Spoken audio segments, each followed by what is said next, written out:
Εξομολογήστε το Κύριο ότι αγαθός, αλληλούια. Ότι στον αιώνα το έλεος αυτού, αλληλούια. Bob. I'm Jim. It's not my real name, it's just a pseudonym I use here. Okay, I'm Jim. So, Do you mind if I talk to the crowd when I talk? Bob, no, not at all. Right, I'll talk to the it would be crowd. helpful if you try and talk to the furthest person that you can see, and that helps. I'm not a speaker, I'm not. Go on. I've done this before. Yeah. But what I do know is that 72% of all people who worship, whether it be in a synagogue as a Jew, whether it be as a Christian in a chapel, or it be in a Hindu in a temple, whether it be a Sikh in their building, 72% of all people follow the religion of the state they were born in. So when we talk about free will, where's the free will when statistically most people are following the religion thing? And when you said about the religion in this country... Can I address that point first? Yeah. Right. But so this is where I said you weren't listening. Because I accept the argument, ladies and gentlemen, that people do follow the religion of the state that they're born into. The state of the United Kingdom follows the religion of self. And lo and behold, most people in this country are adherents to the religion of self, ladies and gentlemen. And so he's absolutely right to make that observation. No religion Where, of self. let me finish before you reply. The point where we part company is his understanding of free will. It seems to me that he's assuming a Lockean understanding of free will, this idea that free will is connected to choice. I don't believe that that's what free will is or what free will is connected to. I don't believe that you are free because you have choices. I believe that you are free because you know the truth. And if you don't know the truth, doesn't matter how many choices you have, you're not free. And so for me, free will is about freedom rather, is about exposing people to the truth, regardless of what the religion of their state is. Over to you. Okay. Firstly, I don't even think there is such a thing as free will. One, we're born with a body and a brain that acts in certain ways, and then we have the environment that leads us to do certain things. And that environment would lead us to becoming a Sikh if we're born in the Punjab. If we're born in Israel, becoming a Jew, and so on. So to say there's free will in itself, it's been debated many times, free will, and it's been accepted by people from most walks of life, that there's very little free will. Even to the extent, if you say to someone in the UK, what do you have for breakfast, they're unlikely to say they had a Korean breakfast. Because they've had years of having a certain breakfast. And it goes on to the same sort of culture into their faith system or non-faith system. Do you want me to reply to that bit, or there is no religion of self? No, there's no religion of self. Which one? I'll reply to both if it's all right. Okay. Right, so let me reply to both. Yeah. So ladies and gentlemen, let's be clear. There is, let's be clear, ladies and gentlemen. Yeah, he's got the right to film. Everybody's got the right to film. Yeah. All right, bro, relax. No one's trying to shoo you off. So, ladies and gentlemen, and also just remember, she is a lady. So let's just be clear. Let's just be clear, ladies and gentlemen. The religion of self is when you organize your state, your society, your culture, your ethics, your spiritual practices around your own ego and around the validation of your own ego. That's what I mean by the religion of self, and it is an observable fact that is what our society is doing, and we're even building laws around it. So it's an observable fact that there is a religion of self, right? It's also studied in academia, and I'm telling you, as a religious studies student, it is studied academically. That's where the term comes from, religion of self. It is a fact, it's there, it's studied sociologically. Now, to the question of free will, I agree we need to think more carefully about what free will is. Because I agree with you, free will is not just about choices. And how you make choices is not just like, oh, I woke up this morning and I decided to do X. Because I think we've seen, ladies and gentlemen, I think we've seen through the study of psychology that there is a choice-making machine in the brain that is much deeper than your conscious mind. And that decision-making part of the brain follows a story that you are more or less aware of. And the more you are aware of it, the more ability you have to control the choices you make, which is why freedom is connected to truth and not to choice, because your choices are not made by your conscious will, and that's been demonstrated in psychological experiments that monitor the brain and the decision-making capacity of the will.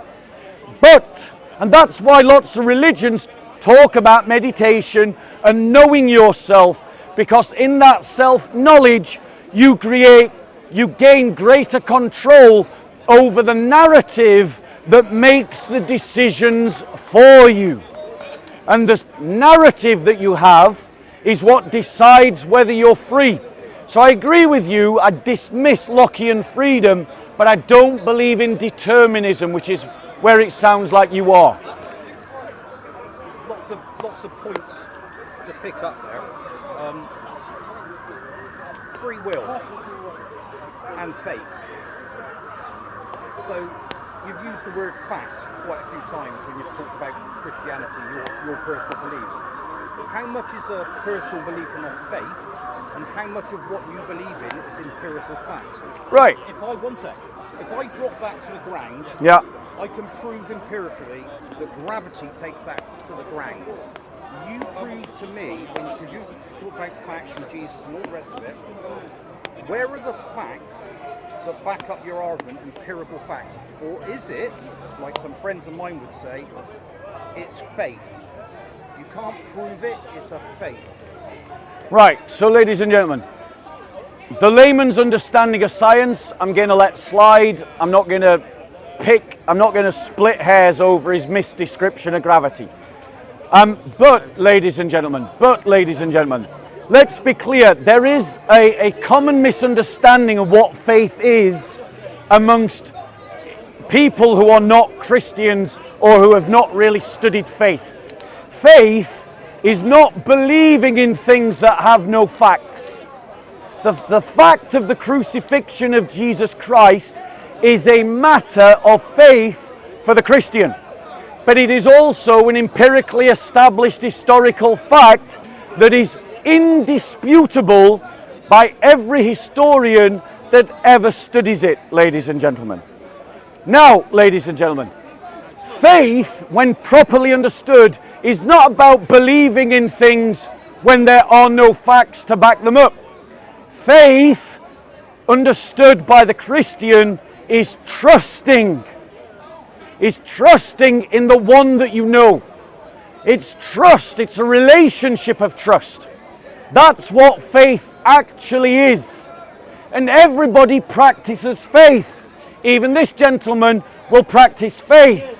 He will have faith in the people that he loves. He will have faith that the cars will observe the red light when he's crossing the road. He will have faith that there is not a bum on the bus when he climbs on the bus. And he will have faith that when he switches on his cooker, there will not be a gas explosion. People work by trust all the time. Christians expand their act of trust to include the supernatural being that they encounter, which is the Holy Spirit's inspiration of the Lord Jesus Christ and the presence of the Lord Jesus Christ that we encounter both non-empirically and empirically within the life of the church, ladies and gentlemen. But let's be clear, faith is not believing in things without facts. That is the ignoramus's definition of faith. It is not a Christian definition of faith. It's a pure choice. You'll choose to believe it. There's no empirical fact. And when you mention the crucifixion, the first written book of the Bible accepted by theologians and non-theologians is Mark. And in Mark, which was wrote 80 years, accepted by all walks of life, which wrote 80 years after the so-called crucifixion, it's not mentioned once. You tell me in the book of Mark where it's mentioned about the crucifixion. Can I report? So, just finish. Yeah. So the further we go on, if a fight took place here, the people who've seen it immediately will say something. They'll tell someone else. They'll tell someone else, and they'll tell someone else. And then as the years go on, that story becomes something completely different. And you've got to be careful. Sorry, no, I'm talking to him. Please don't be rude. When you talk about empirical facts and faith, this is the difference. Lots of Christians who I know who would broadly put themselves on the left would say that it's faith. They can't prove it. They can't empirically, scientifically prove it. They choose to believe it. And all the experiences people might have are what you call anecdotal. Can I reply? You can reply. Right, ladies and gentlemen, I want to demonstrate to you something that is too common in this world, which is people who read a little and think they know a lot. Let me correct everything that he just said, step by step. Firstly, the oldest book of the Bible is the book of Job, not the book of Mark. And the oldest book of the New Testament is not the Gospel of Mark. It is either the Epistle to the Galatians or it is the first letter to the Thessalonians. And that is the academic opinion. What he confused in his ignorance, don't interrupt, just because you're ignorant, don't interrupt, right? No, don't interrupt. You're interrupting and you'll complain when I start doing to you. This is your first warning. Secondly, ladies and gentlemen, he has confused the fact that amongst the Gospels, academics say that the Gospel of Mark is the first. So there's the correction in toto to the initial statement. But now let me correct the other thing that he said. Because the other thing that he said was the Gospel of Mark records nowhere that Jesus was crucified. Put your hand up if you heard him say that. Gospel of Mark doesn't record the crucifixion of Jesus. I'm going to quote to you the Gospel of Mark. Everybody listen up. Then they brought him to the place of Golgotha, which is translated place of a skull. They tried to give him wine mixed with myrrh, but he did not take it, and they crucified him.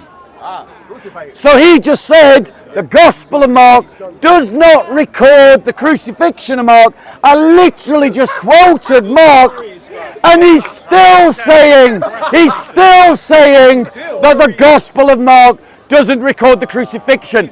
Let me just say, ladies and gentlemen, we've got a cultural problem in our country. It is the problem of entitled opinion. Just because you think something doesn't mean you know something. And I encourage you to have more humility than you are about to witness in this gentleman here. Go on. So my question, no? Are you talking to me or to her? Right, ladies and gentlemen, since he has stopped, no, you're not, no. Right, so let me ask a question to this man. I have just quoted to you that if you want to have a conversation, stop heckling like a child, stop heckling like a child, or I will just ignore you for the rest of the day. Now, ladies and gentlemen, here's my question. Do you accept that you were wrong in saying that Mark does not record the crucifixion when it is right there in front of you? Yeah, I do accept. Good. Okay, well done. Quick question. No, right, ladies and gentlemen. No, let's be clear. You're either talking to me or you're talking to her. Go on, carry on. Right. So now it's over to you to reply. But if you start talking to her, I'm just going back to my conversation with the crowd. Okay, I will reply. Right, go on, reply. How long have you been coming to this place? 10 years. 10 years. Show some humility. Yeah. Right? 10 years. 10 years. Yeah. And has your Christianity changed over those 10 years? No, my Christianity has remained the same. Exactly the same. Yeah. So, Let me just come to the point. Okay. You've made arguments about the Christian faith Yes. when you don't understand even how Christians understand faith. Right? So what I'd encourage... No. Yes, That's yes. your interpretation. No, that is Other every Christian's interpretation. No, other Christians would agree with me. No, they wouldn't. They do. They're either going to be ignorant then. Because Not ignorant. the biblical... That's their opinion. Look, Christianity, let me show you. Can I reply? Yeah. Just let me write. Yeah, go on. Christianity, like a lot of things, is a broad church, right?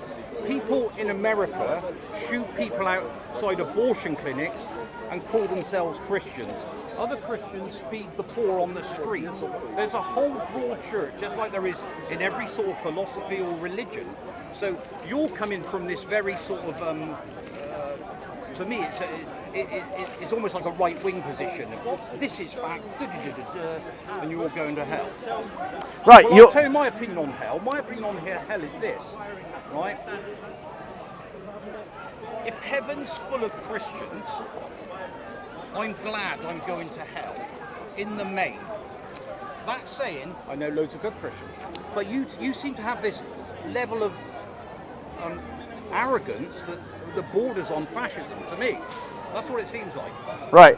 As I said, Whereas they would can I have reply? said, Can I of reply? course, yeah. As I said, there is a danger in our culture of people who read a little and think they know a lot.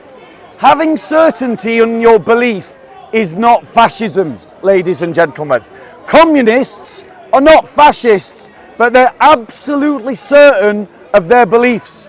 Progressives are not fascists, but they absolutely are certain of what they believe, ladies and gentlemen. And throwing out the shtick, oh, you're like a fascist, is a bit like someone playing the race card in a debate when race was never brought up, ladies and gentlemen. It's a way of trying to malign and to label your opponents. And it is a typical scummy tactic of the left, ladies and gentlemen. And the point is, ladies and gentlemen, I challenge his ignorance and the certainty of his ignorance. And what he's doing is, because I'm challenging the certainty of his ignorance, he's throwing out words like right-wing and fascist in the hope that this mudslinging will somehow carry argument. It's embarrassing and it is childish. And it is the rhetorical tool of fools, ladies and gentlemen. What I encourage you to have, it's just a sense of the fact that you don't know as much as you think you do. You might know some Christians, but Christianity is, and this is your second warning about interruptions. If you just interrupt me like you are doing, I will interrupt you whenever I want, and then you will complain when I do. Right, now, ladies and gentlemen, let's be clear. Just because you know some are Christians, and just because those Christians have told you something, doesn't mean that what they told you is accurate. I was speaking to someone in the Anglican Church today who thinks you can be a Freemason and a Christian. I was speaking to an Anglican a couple of weeks ago who was saying, ladies and gentlemen, that they didn't believe in Paul's teachings. Just because someone says they're a Christian doesn't mean they know anything about Christianity, because ignorance is not something that's unique to unbelievers. You can have ignorant Christians as well. Christianity is not a democracy. It's not about, well, you've got your opinion. Right, I will now interrupt you whenever I want. It is not, ladies and gentlemen, about you've got your opinion and I've got my opinion. It works from authority, and you weigh your opinion against the authority, and your opinion either can stand or not when weighted against the authority. And the Bible does describe what faith is, and it is not what you or your imaginary Christian friends have said that it is. Over to you. You prove my point. Yeah, one sec. Bob proved my point. It's a broad church. No, I didn't say that. I did not say. Oh wait, look, is he complaining? Immediately he complains about me interrupting, but I warned him twice about interrupting me when I was speaking. I'm sorry, but you lost the right to do that when you interrupted me 3 times. Go on. I had about 10 seconds there. It's probably time to shake hands and say goodbye. Yeah, Thank take you care. very much. Bye-bye. No, thank you. Right, let me just describe... Go on, sir. I just want to listen to you. Okay, fair enough. If you want to have a conversation. Okay, no worries, no worries. Why didn't you respond with the easiest question? Are these people at Speaker's Corner, these witnesses, years down the line, are they willing to be boiled in oil and to be tortured and die for claiming that they heard something? You should have said that. Right, ladies and gentlemen. Right, ladies and gentlemen. We need to cultivate a culture of martyrdom within the church. If your church is not cultivating a spirit of martyrdom within you, then your church is letting you down. If your church is not inspiring you to be willing to die for the faith, your church is letting you down. If your church is not calling you to fight for the Christian faith in every legal way that you can, your church is letting you down. This kind of spirituality that's gooey goopy and all lovey-lovey and hippie and lib-wristed and soy milk Christianity, that is not the kind of Christianity that will grow or survive in this country. In fact, all the evidence shows that it is dying. What we need are serious churches that recruit serious Christians, Christians willing to die for their faith and willing to fight for their faith legally in every way that they can. That's the kind of church that will grow. And if your church is not cultivating that kind of Christianity, your church is part of the problem.